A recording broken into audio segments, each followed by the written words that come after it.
بسم اللہ الرحمن الرحیم۔ سن سکو تو سنو میں خوش آمدید۔ آج کا ناول ہے دل کا دروازہ کھلا ہے، جو لکھا ہے نگہت عبداللہ نے۔ قسط نمبر 2 کے ساتھ آپ کی خدمت میں حاضر ہیں۔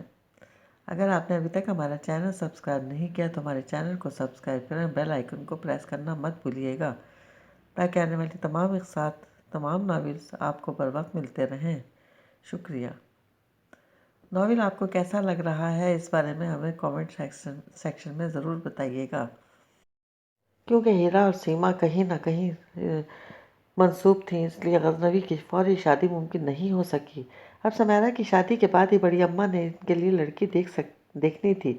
بہرحال اس کا مقصد پورا ہو گیا تھا، یعنی وہ شادی نہیں کرنا چاہتی تھی، اور وہ لاکھ کہے کہ وہ پہلی شادی اور اس کی ناکامی سے خوفزدہ نہیں ہے، لیکن شاید حقیقت یہی تھی کہ وہ اندر سے خوفزدہ تھی۔ اس کے ساتھ اچھا بھی تو نہیں ہوا تھا، ایک تو نوعمری میں شادی، پھر سسرال والوں کا انتہائی ظالمانہ سلوک۔ اگر شوہر ہی محبت کرنے والا ہوتا تب شاید اس کی ڈھارس بندی رہتی، اور محبت میں تو بہت کچھ جھیلا جا سکتا ہے، لیکن محبت تو تھی ہی نہیں، جبھی تو اس کی خاموشیوں اور خدمت گزاریوں کا صلہ طلاق کی صورت میں ملا، اور یقیناً بڑے ابا کو احساس تھا، جبھی تو بلا چون و چرا اس کی بات مان گئے تھے۔ بعد میں امی سے کہنے لگے، ابھی بچی ہے، سہمی ہوئی بھی ہے، اس لیے مجھے مناسب نہیں لگا کہ پھر اس پر اتنی ذمہ داریاں ڈال دوں۔ کچھ وقت گزرنے تو پھر سوچیں گے، یوں بھی غزنوی کے ساتھ اس کا جوڑ نہیں بنتا، بہت چھوٹی ہے، اس سے اتنی چھوٹی بھی نہیں ہے۔ یہاں امی کا اختلاف ہوا۔ خیر تم فکر نہیں کرو، وہ میری ذمہ داری ہے، اور میں اب جلد بازی میں کوئی فیصلہ نہیں کروں گا۔ بڑے ابا نے امی کو اطمینان دلایا، اور وہ اطمینان سے ہو کر بھی اس کی فکر سے آزاد نہیں ہو سکیں، بلکہ پہلے سے زیادہ فکر مند ہو گئیں، اور یہ فطری سی بات تھی۔ پھر کچھ دنوں میں سمیرا کی شادی کا ہنگامہ شروع ہوا تو آپ ہی آپ اس کی طرف سب کا دھیان بٹ گیا، اور وہ 2 سال سسرال میں اور کچھ نہیں تو گھر داری تو سیکھ ہی گئی تھی۔ جب بھی پوری شادی میں کچن کا نظام اس نے بہت احسن طریقے سے سنبھالے رکھا، وقت بے وقت مہمانوں کی آمد پر چائے کھانا، کسی کو کچھ کہنے کی ضرورت ہی نہیں پڑی۔ بڑی اماں، چھوٹی ماں اور امی یعنی گھر کی تینوں خواتین تو سارا وقت جہیز کی لسٹ بنانے اور اس کے مطابق سامان گننے میں لگی رہتی۔ سیما ہیرا اپنی تیاری میں لگی ہوئی تھی، کسی وقت آ کر اس کا ہاتھ بٹا دیتی، ورنہ وہ اکیلی ہی ہوتی تھی۔ اس وقت دوپہر کا کھانا بنانے کھڑی ہوئی تھی کہ ادھر سامنے نے رونا شروع کر دیا۔ امی کچھ دیر پہلے ہی بڑی اماں کے ساتھ بازار گئی تھی، اس نے وہیں سے ہیرا کو پکار کر سامیہ کو چپ کرانے کو کہہ دیا، لیکن سامیہ مسلسل روئے جا رہی تھی۔ وہ یہی سمجھی اس کے آس پاس کوئی موجود نہیں ہے۔ جلدی سے ہاتھ دھو کر کچن سے نکل کر آئی تو ہیرا اسے گود میں لیے بہلانے کی کوشش کر رہی تھی۔ اسے دیکھتے ہی کہنے لگی، یہ مجھ سے چپ نہیں ہو رہی، شاید اسے بھوک لگی ہے۔ ابھی تو فطرت دی تھی۔ اس نے جیسے ہی سامیہ کو اپنی گود میں لیا وہ چپ ہو گئی، جس پر ہیرا نے حیرت کا اظہار کیا، ارے یہ تمہاری گود میں جاتے ہی چپ کیسے ہو گئی؟ دہشت سے وہ ہنستی ہوئی سامیہ کے لیے ہوئے دوبارہ کچن میں آ گئی۔ گوشت میں پانی خشک ہو گیا تھا، اس نے چولہا دھیما کر کے گھی ڈالا، پھرکی کی طرح ایک بازو میں سامیہ کو دبائے اور دوسرے ہاتھ میں سالن بھون رہی تھی کہ غزنوی آ گئے۔ چائے، وہ غالباً چائے کا کہنے آئے تھے، لیکن اس کے بعد سامیہ کو دیکھ کر برہمی سے بولے، یہ بچی یہاں کیا کر رہی ہے؟ سیکھ رہی ہے۔ پھر پتیلی ڈھک کر انہیں دیکھتی ہوئی بولی، میرا مطلب ہے کھانا پکانا سیکھ رہی ہے۔ تم نے سیکھ لیا؟ وہ چڑھ کر بولے، ایسا ویسا، اگر میری جگہ آپ ہوتے تو آپ بھی سب سیکھ جاتے۔ اس کا اشارہ سسرال کی طرف تھا، وہ سمجھ کر قصداً انجان بن گیا۔ چلو بچی کو اندر لے جاؤ، امی موجود نہیں ہیں اور یہ کسی اور کے پاس جا نہیں رہی، آپ بلا کر دیکھیں۔ وہ کہتی ہوئی ان کے قریب آئی، سامیہ کو ان کے طرف متوجہ کر کے بولی، جاؤ بیٹا ماموں کے پاس۔ اس نے بے ساختہ ماموں نہیں کہا تھا، اور جس انداز سے جتایا تھا اس طرح وہ بھی جتا کر بولے، یہ کبھی مجھے ماموں نہیں کہے گی۔ کیوں؟ اس لیے کہ اس کی ماں میرا نام لیتی ہے، مجھے غزنوی بھائی نہیں کہتی، اور اب کہنا بھی مت، کیونکہ میں تمہیں پرپوز کر چکا ہوں۔ اپنی بات کہہ کر وہ فوراً کچن سے نکل گئے، اور اس وقت وہ جھنجھلا کر رہ گئی، لیکن بعد میں جب موقع ملا انہیں چھیڑنے سے باز نہیں آئی۔ دیکھتے ہی سامیہ کو ماموں سکھانا شروع کر دیتی۔ پہلے اسے اماں کہنا تو سکھاؤ۔ اصل بات سے بے خبر اس وقت ہیرا نے اسے ٹوک دیا اور اس سے پہلے کہ وہ کچھ کہتی غزنوی بول پڑے، اسے اپنے آپ کو ہی مامی کہلوانے کا زیادہ شوق ہے۔ کیا مطلب ہے آپ کا؟ وہ ایک دم سامع کو چھوڑ کر ان کی طرف گھوم کر چیخی۔ جو بھی سمجھ لو۔ انہوں نے کندھے اچکائے اور فوراً آگے بڑھ گئے تو ہیرا کی ہنسی کی آواز وہ اس کی طرف پلٹ کر بولی، ان سے تو میں اچھی طرح سمجھ لوں گی۔ میرا خیال ہے غزنوی بھائی تمہارا بہت لحاظ کر رہے ہیں، کسی دن سچ مچ تمہیں پیٹ کر رکھ دیں گے۔ ہیرا نے اسے متوقع خطرے سے آگاہ کیا تو وہ ہنستی ہوئی بولی، مجھے بھی یہی لگتا ہے۔ پھر سمیرا کی شادی کے بعد اس نے ہیرا کے کالج میں ایڈمیشن لے لیا۔ اس کے ساتھ آنے جانے لگی تو ایک بار پھر ایسا افسوس ہونے لگا، اگر امی اس کی شادی کے لیے ضد نہ کرتیں تو اب وہ ہیرا کے ساتھ BA میں ہوتی۔ ابھی بھی کوئی یقین نہیں کرتا تھا کہ وہ زندگی کے نشے و فراز سے گزر کر آئی ہے۔ بہرحال پڑھنے کا شوق اگر پہلے سے تھا بھی تو اب نہیں رہا تھا، اب تو صرف شادی سے بچنے کے لیے اس نے یہ راستہ چنا تھا۔ اور ابتدا میں تو جیسے بہت مجبوری کے عالم میں بہت بے دلی سے کالج جاتی تھی۔ اگر بڑے ابا کی طرف سے ذرا سی ڈھیل مل جاتی تو وہ پرائیویٹ امتحان دینے کا کہہ کر اطمینان سے گھر بیٹھ جاتی، لیکن یہاں بڑے ابا نے ذرا بھی رعایت نہیں کی، یوں وہ پابند سی ہو گئی۔ لیکن پھر دھیرے دھیرے اسے اچھا لگنے لگا۔ کچھ وقت کالج اور دوستوں کے درمیان وہ بالکل بھول جاتی کہ اس کی زندگی میں کوئی طوفان آ کر گزر چکا ہے۔ اس کے برعکس جیسے ابھی اسکول سے نکل کر کالج میں آئی ہو، وہی روٹین شروع ہو چکی تھی۔ کالج سے آ کر کھانا کھاتے ہی سو جاتی۔ شام کا کچھ وقت کزنز کے ساتھ باتوں اور چھیڑ چھاڑ میں گزرتا۔ پھر رات کا کھانا وہ اور ہیرا مل کر پکاتی تھیں۔ کھانے کے بعد ٹی وی دیکھنا بھی ضروری تھا، کیونکہ کالج میں لڑکیاں ڈراموں پر تبصرے کرتی تھیں تو وہ خاموش نہیں رہ سکتی تھی۔ پھر 10 بجے کتابیں لے کر بیٹھتی تو خواہ دل مائل ہو یا نہ ہو اسے 2 گھنٹے ضرور پڑھنا ہوتا تھا۔ یہ اس نے طے کر لیا تھا، لیکن سامع کے لیے اس نے کوئی وقت طے نہیں کیا تھا۔ یہ نہیں تھا کہ اسے بچی سے محبت نہیں تھی، ظاہر ہے ماں تھی اور اس کے لیے وہی جذبات رکھتی تھی، لیکن اپنی زندگی کے تلخ تجربے کے باعث اپنے جذبات کا اظہار کم ہی کرتی تھی۔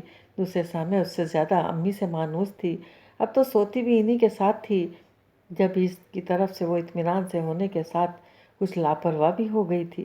البتہ امی کو وہ اس حد درجہ محبت نچھاور کرنے پر ٹوکتی ضرور تھی، اور یہ یقیناً اس کے لاشعور میں چھپا خوف تھا جو وہ اب بھی اپنی مثال دے کر کہتی تھی، جیسا میرے ساتھ کیا اس کے ساتھ نہیں کریں، یہیں سے اسے سختی جھیلنے کی عادت ڈالیں، کون جانے آگے راستے کتنے دشوار ہوں۔ سامع اب چلنے لگی تھی۔ اس وقت برآمدے کی سیڑھیاں اترتے ہوئے وہ لڑک کر نیچے آ رہی، وہ سامنے کھڑی دیکھ رہی تھی، لیکن بڑھ کر اسے اٹھایا نہیں، بلکہ وہیں سے کہنے لگی، اٹھ جاؤ بیٹا، شاباش۔ روتی ہوئی بچی نے اس کی طرف بازو پھیلا دیے، پھر بھی وہ آگے نہیں بڑھی۔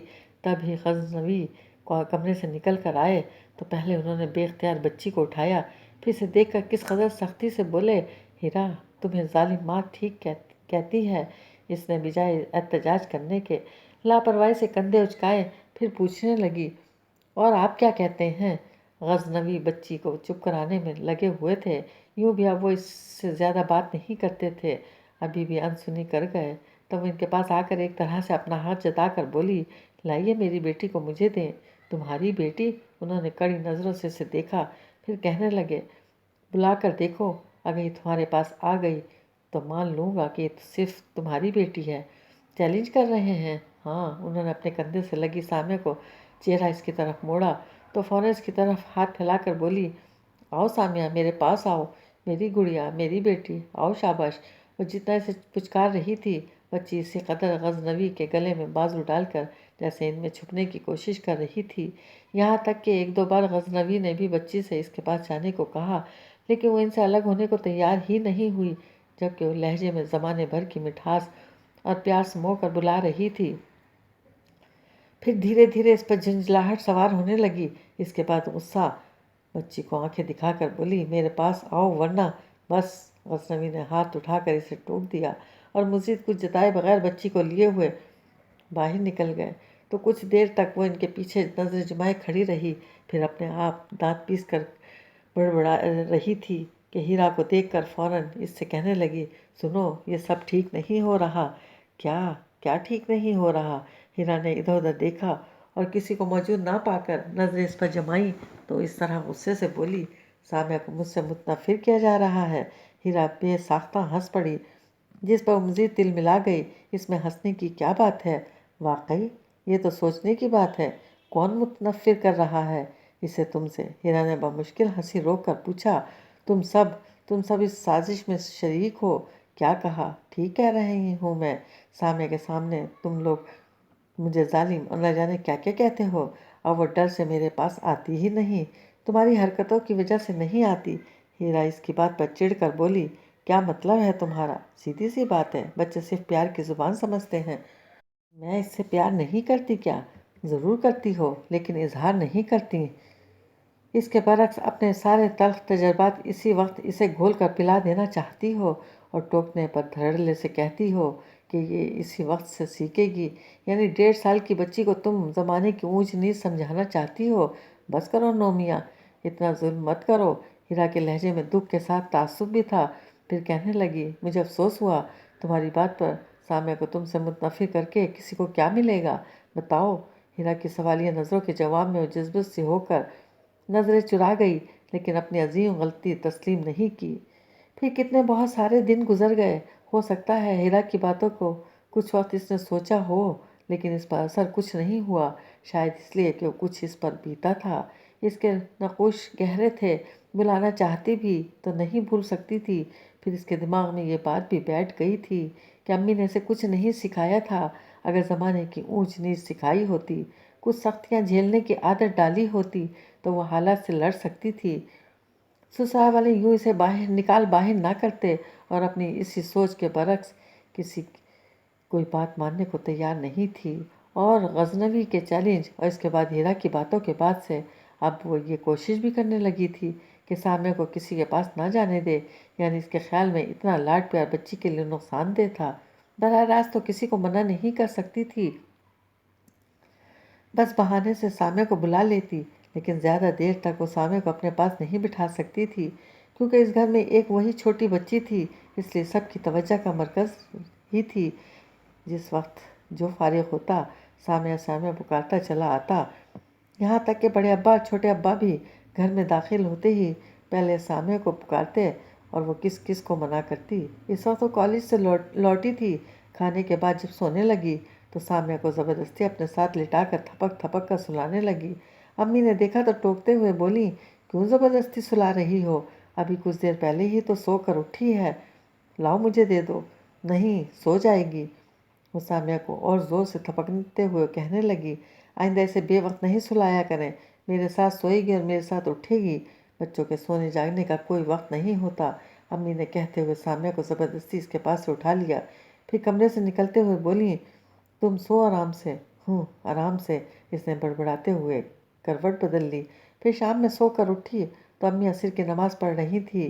جیسے ہی انہوں نے سلام پھیرا، اس نے سامعہ کا پوچھا، جس پر امی خفا ہو کر بولی، یہ تم سامعہ کے لیے اتنی وہمی کیوں ہو گئی ہو؟ کوئی اسے تم سے چھین تو نہیں رہا، اور چھین کر جائے گا بھی کہاں؟ سب یہیں رہتے ہیں، آپ کیا سمجھیں گی؟ وہ کہتی ہوئی کمرے سے نکل کر آئی تو برآمدے میں سیما مل گئی۔ اس نے فوراً اس سے سامعہ کو پوچھا تو وہ ہنستے ہوئے بولی، سامعہ اس وقت اپنے پاپا کے پاس ہے۔ کیا؟ وہ چیخ پڑی، کون لے کر گیا ہے؟ کس کی اجازت سے؟ ارے ارے، سیما ایک دم سٹ پٹا گئی، میرا یہ مطلب تھوڑی تھا۔ پھر کیا مطلب ہے تمہارا؟ بتاؤ، سامعہ کہاں ہے؟ ابھی غزنوی بھائی اوپر۔